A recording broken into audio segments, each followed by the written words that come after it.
What are we doing? We're waiting. For? A miracle. Someone will come. Dr. Veely, you know that Mercy West is getting all the traumas first. Someone will come. So we're standing out here in the hopes that someone is severely injured, wishing and praying that someone is so hurt and so near death that the ambulance has to bring them here because we're closer than Mercy West. Yep. Wow. You and God are cool with that? Damn, I forgot about God. All right. Okay. Yeah. You said Derek and I would never make it. And then I was karmically impaled for saying it. But you're right. I mean, people don't really have happily ever afters. People barely have ever afters. So why would Derek and I be any different? Mare, why do you care what I think? Because you're my person. And if I'm gonna do this with him, be whole and healthy and be a warm, gooey person who lives with a boy, I need you. I need you on board. I need you to cheer me on. Because you're the only one who knows me. Darkly. Really knows me. I need you to pretend that I can do this, even if you don't believe. Because if you abandon me now, I will never make it. And I'll never get my happy ending, and then that's just... Life. I'm saying please here.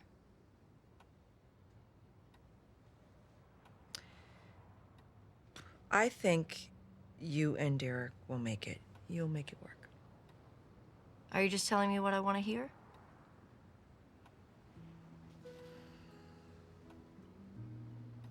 I am your person. I'm on your side.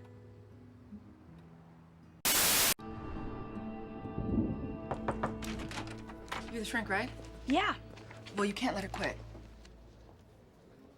Let me guess. Christina. She talks... Whatever. You can't let her quit because I'm no longer allowed an opinion, because I'm being supportive. So, you're my last hope.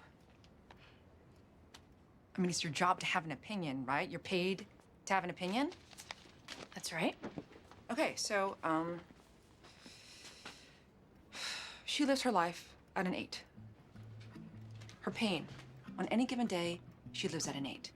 And he doesn't get that. I mean, he moves in and expects her to move her roommates out, which goes to show you how completely he doesn't get her, because she needs them. So you need to tell her not to move them out. I mean, it's not gonna work out in the long run anyway, and she thinks that she's happy, but she's not. And it's your job to tell her.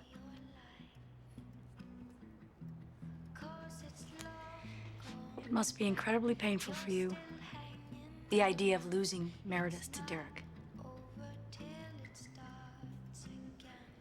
You're a terrible shrink. Just...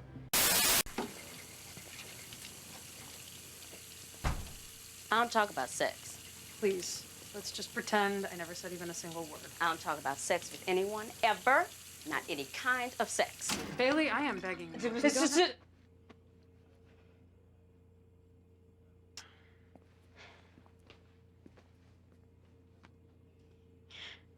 The Vijay is undiscovered country. It is the motherland. You've never traveled there. You don't know its customs and ways. Now me, I've always wanted to go to Africa. But if I go, I'm going to have to learn a few things first. I'm going to have to prepare. I'll need shots, bring my own syringes in case something goes wrong, and I'll want to know how to get to the embassy. Okay, now you've lost me. Just talk about it. Not with me, with the other one. Just talk about the rules, the expectations, figure out how to gracefully demur if you find that you don't like the local cuisine. In Ethiopia, they eat stew off of spongy, sour bread. That's not for everyone.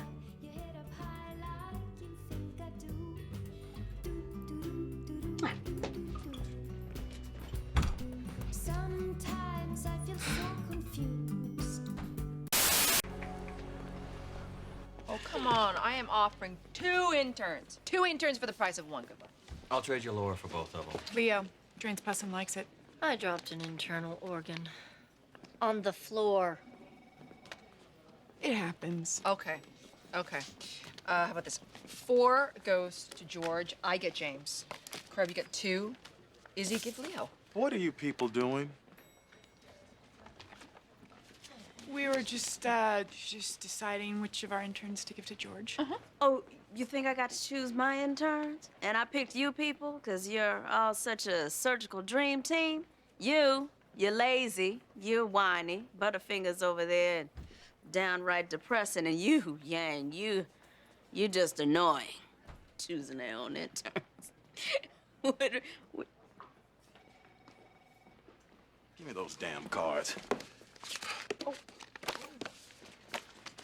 O'Malley, you have interns. My whole life, my whole adult life, I have been with men. And it always felt, you know, fine, good, but I never. I mean, I did, but not like this. This is like needing glasses. I blinded you? No. When I was a kid, I would get these headaches, and I went to the doctor, and they said that I needed glasses. I didn't understand that. It didn't make sense to me because I could see fine. And then I get the glasses, and I put them on, and I'm in the car on the way home, and suddenly I yell. Because the big green blobs that I had been staring at my whole life, they weren't big green blobs. They were leaves on trees. I could see the leaves.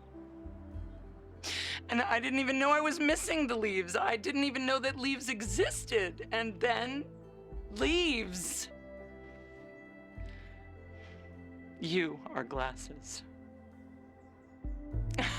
I am so gay. I am so gay. I am extremely gay.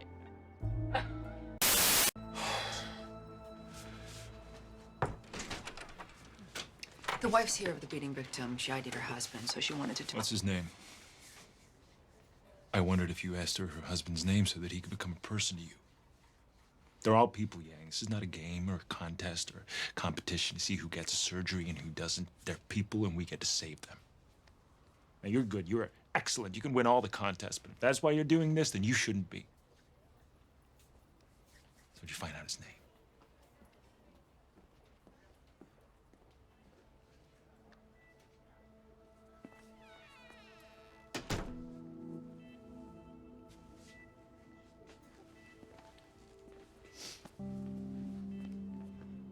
My dad died when I was 9 in a car accident. I was with him in the car.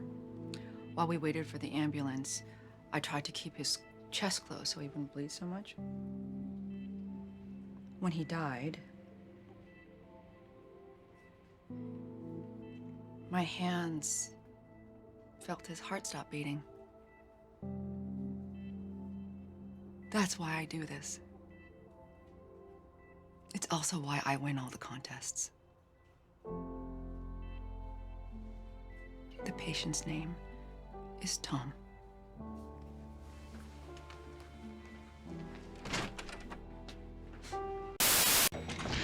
That Lexi Gray sure knows how to wrap herself around a suture. Mark, Meredith has some concerns. Well, that's not news. About Lexi. Apparently Lexi is fragile. And getting involved with a superior might make her more fragile, so... I was talking about her sutures. Keep Little Sloan out of Little Gray is my point. What? Little Sloan does not enter Little Gray. Are we clear? Did you just say... Mm-hmm. Okay, that's just creepy and inaccurate. Big Sloan. He's got free fluid in there? Oh, my God. Ivy, get out of the way! The mountain lion's right there! You're in a hospital. Ivy! Where's my daughter? He's gonna get my daughter! Go sleep. Let me go! I've gotta get out! I've gotta get my daughter! Please, get out of here! Mr. Salt, please! Calm down! Daddy! Please, wait! Let go!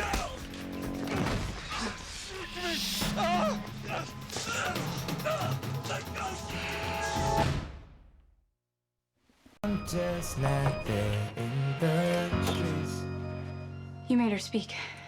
Mrs. Patterson, she said hi. She spoke. You made her speak.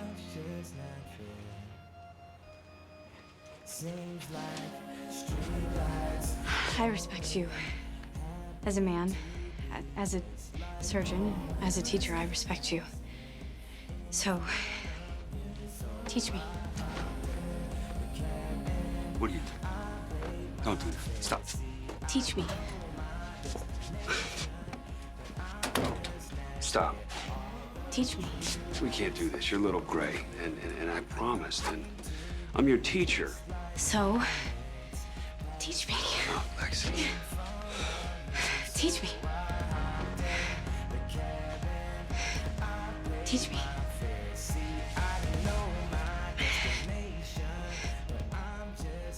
Come on, am I really so bad? No. I am. I'm just not there in the streets. Dr. Bailey, Arizona Robbins. I'm taking over Dr. Kenley's patient. You're the peds surgeon. Yeah, I see you're assisting me with Jackson Prescott. Now, all due respect to Dr. Kenley, he was a wonderful physician, but, I'm surprised that he followed this course of treatment for so long when it wasn't, working. Oh, no, I'm not criticizing you. I mean, you didn't make the call. Yeah, but I supported the call. We hadn't turned the corner yet, but Kenley was sure that if we kept doing what we were doing... Jack's case is quite severe. Jackson. Excuse me? Jackson is his name. And if you're suggesting that we were torturing him with useless procedures... A lot of senior peds surgeons believe that strictureplasty works, and sometimes they're right. So we'll go with it today. But with his liver disease, we should start exploring other options. I gotta run. Dr. Kenley had a big caseload. But I'll see you in the OR.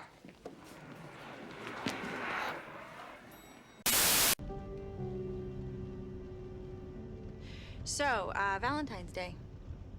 Personally, I think you can't go wrong with jewelry. If you want, I can recommend some local places. What is wrong with you? What? We just took a liver and an intestine from a little kid. A dead little kid. And you don't even care. You're talking about rainbows and relationships and crap. What the hell is wrong with you? You don't think that I know that they just pulled the plug on a kid? You don't think I get that? You don't think I know about the tiny, tiny coffin they're gonna stick him in? I know about the tiny coffins. I see them all the time. In my sleep. So if you don't mind, I'm gonna keep talking relationships and rainbows and crap.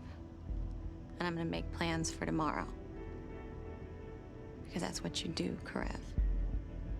You make plans. You have to.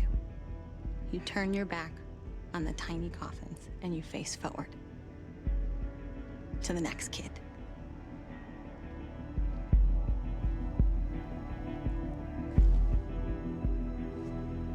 How's our day?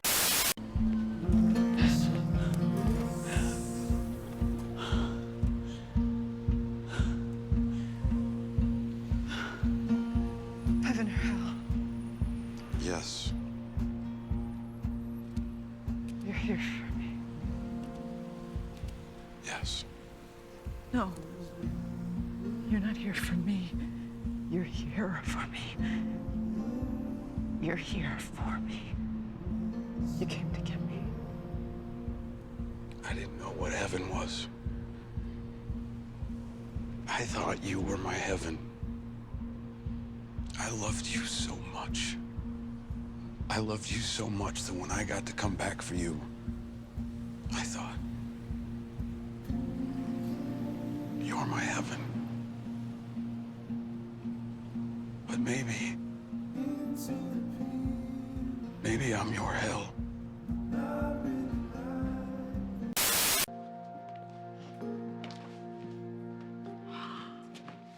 Oh my God. Did you use a bedazzler? Circa 1986, as seen on TV. Dixon's right, You do belong in ped surgery. My own baby almost died last year. The doctors in this hospital, my friends, they all worked to save his life. And I stood outside the room feeling so useless, so pointless and helpless, like I was losing everything in the world. And when he didn't die, see, I knew I didn't want to be anywhere near that feeling again. So I think that makes me pretty unsuitable for pediatric surgery. I'd say that makes you uniquely qualified.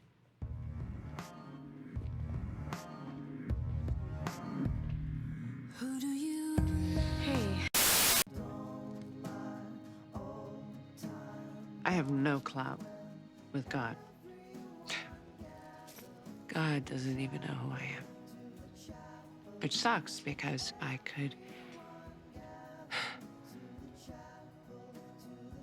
use some help.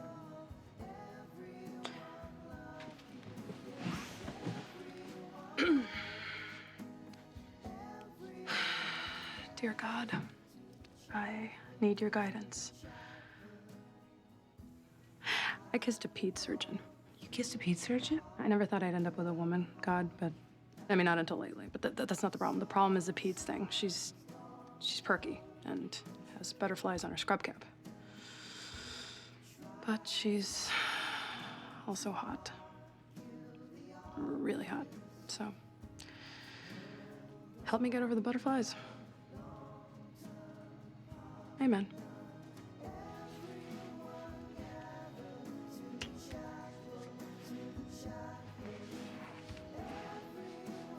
You're an amazing doctor. You save babies. God knows who you are.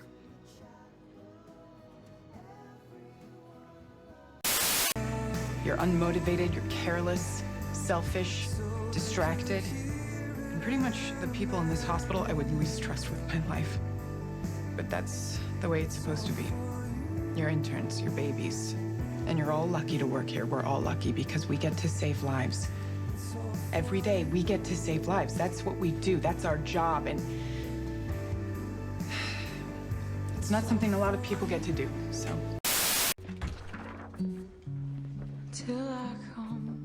I learned a lot today, diagnosing a patient from beginning to end.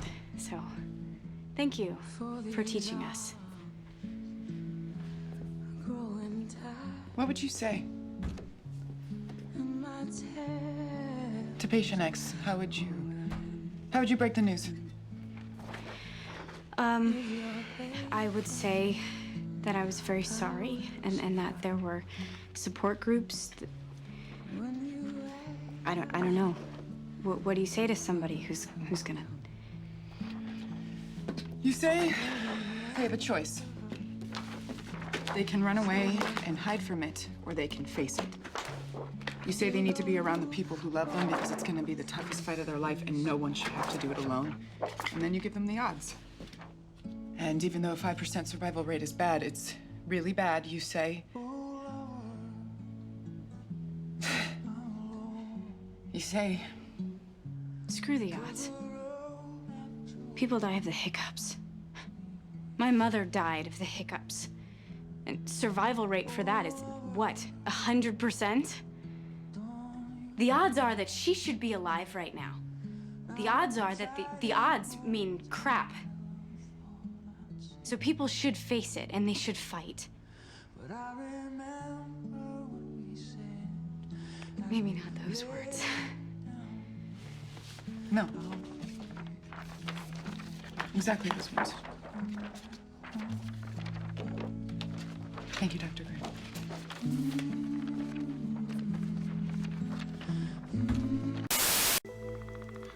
I was a second-year resident. MVC rolls in. Parents were in the front seat, 3 kids in the back. Kids were okay. Mom and Dad were a little banged up, but nothing terrible. They were talking and laughing in the ER. Turns out both parents had massive internal injuries. I operated on them both that night. Hours. Lost them, both. Now, if I'd moved faster, if I'd rushed them to CT, if I'd known how bad off they were sooner, but I didn't. The oldest kid was 9. When I came out to tell them about their dad, he was trying to console the 3-year-old and the 5-year-old about their mother. I'll never get that image out of my head. This This 9-year-old boy trying to hold these 2 little ones, his arm's just not big enough. I don't know how I came back the next day.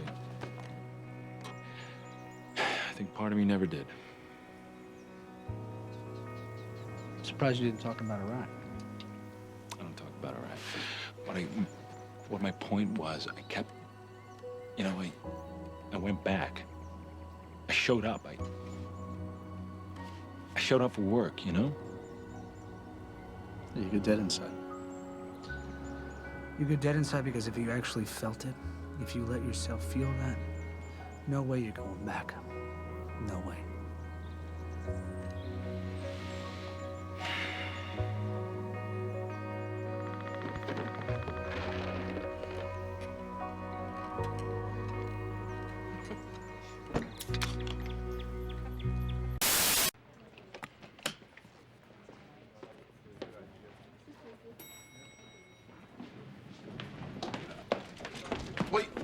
Wait, no, you can't take that one. Why not? I said don't take it. I will take the elevator I want to take.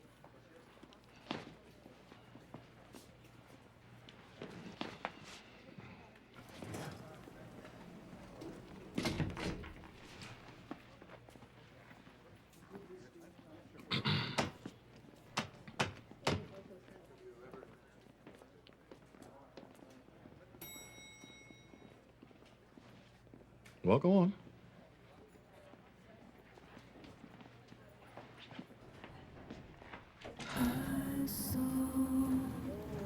Hey, come on in.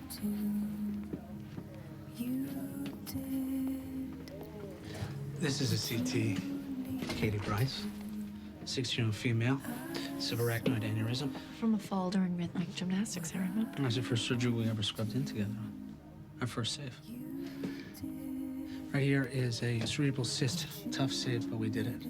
I kissed you in the stairwell after the surgery. And this right here is where Dr. Bailey kicked you out of the surgery because she caught us in your driveway in my car. And right here, this was a 7-hour craniotomy, and you held the clamp the entire time, never flinched. That's when I knew you were going to be an incredible surgeon. And right here, this is when I supervised you drilling a burr hole for the very first time. I was watching you more than I was watching the drilling, because I knew I had fallen in love with you. Beth Monroe made her clinical trial a success by surviving. You talked me into putting her under. That's when I knew I needed you.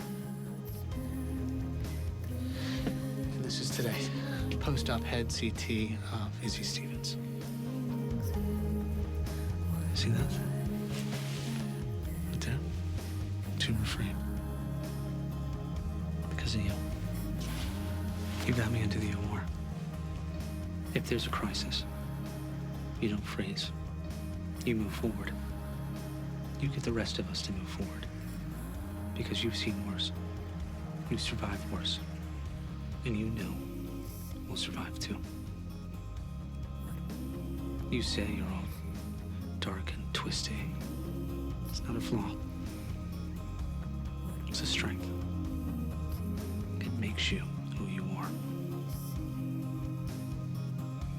I'm not gonna get down on one knee. I'm not gonna ask a question. I love you, Meredith Grey. And I want to spend the rest of my life with you. And I want to spend the rest of my life with you.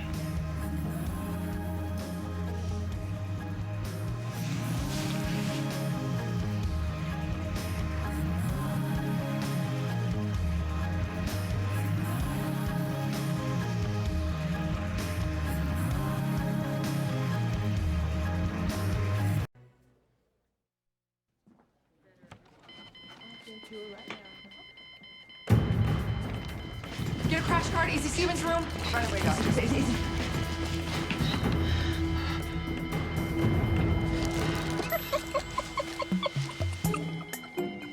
What? Oh my God, I'm sorry. You should see your face right now. it's your totally freaking out face. You're joking? This is a joke? I'm sorry. I really did need you, though. I have all these dresses here, and I keep trying to page Meredith to come try them on, and she won't answer the page. So will you tell her to come in here? She'll listen to you.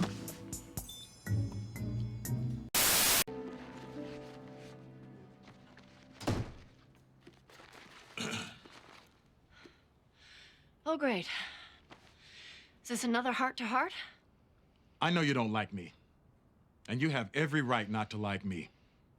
I have abused my power, but now I'm here on your turf. What I need to say is, I saw what your mother was doing. I saw how neglected you were. I saw her drive your father off, and I spent a lot of time beating myself up about that. But what does that do for you? Nothing. Nothing. I wasn't your advocate. I didn't fight for you. I never stood up for you. I let myself off the hook. I told myself I was young and didn't know any better, but I did know better. I wasn't much younger than you are now. I should have fought for you, Meredith. Like you fought for that child today. I told myself that I wasn't your father, that it wasn't my responsibility, that I was right not to butt in. I let myself off the hook.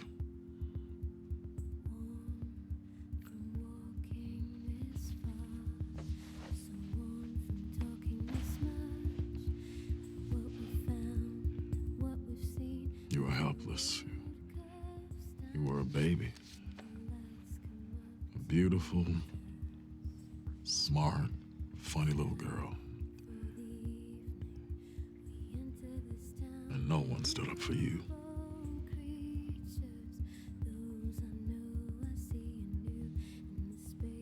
I'm so sorry. I'm so sorry.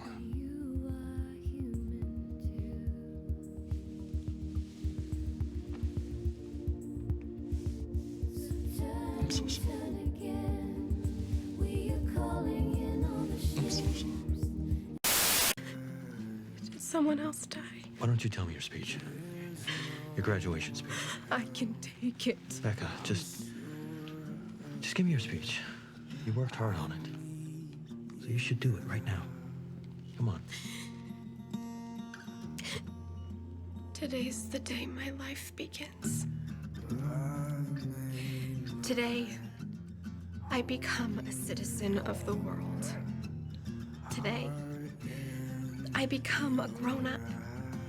Today, I become accountable to someone other than myself and my parents. Accountable for more than my grades. Today, I become accountable to the world. To the future. To all the possibilities that life has to offer. Starting today. Come on, Denny. Come on. My job is to show up. Wide-eyed and willing and ready. For what? I don't know. For anything. For everything. Come on, Denny. Come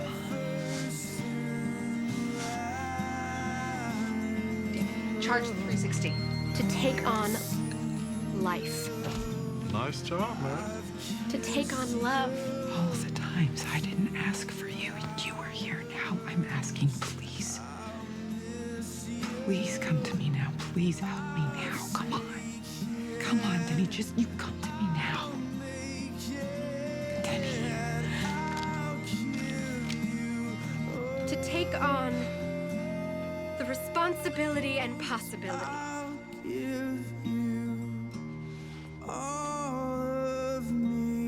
Today, my friends, our lives begin. Time of death, 1302. And I, for one... Denny. Denny! There. Can't wait. I'm here for you, Izzy. It's right there.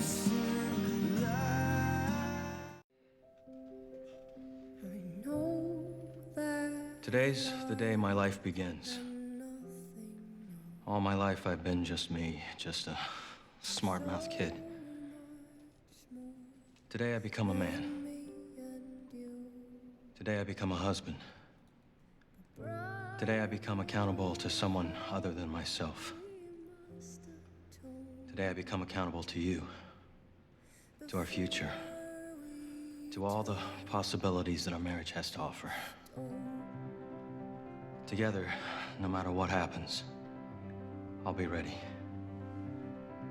For anything. For everything. To take on life, to take on love, to take on possibility and responsibility. Today, Izzy Stevens, our life together begins. And I, for one, can't wait.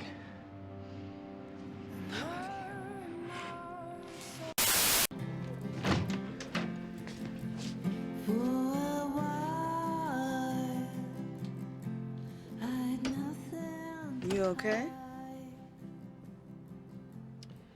I cut off a healthy leg. I just cut it off. It was for the patient's own good, but still, I feel like a butcher. My miracle case is on life support. I thought I had one.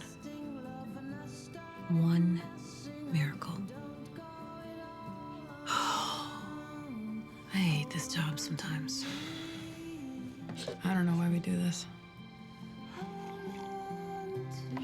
Come on. Come with me.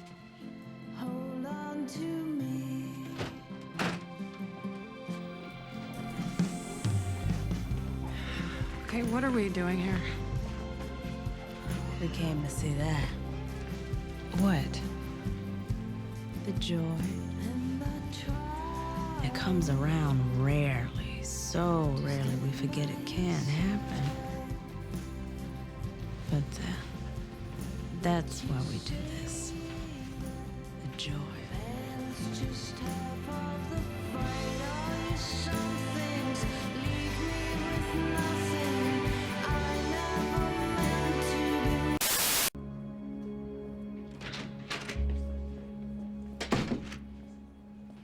Maybe I don't understand people. I don't see things.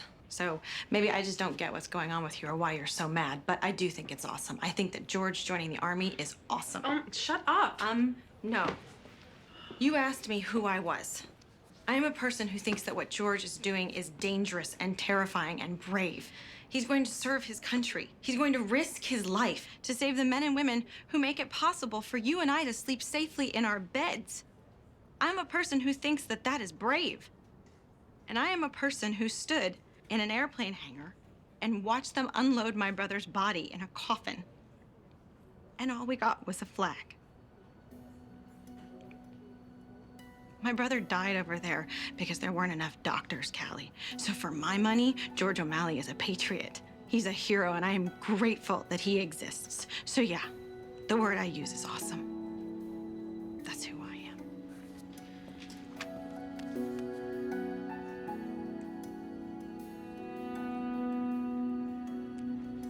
I'm sorry.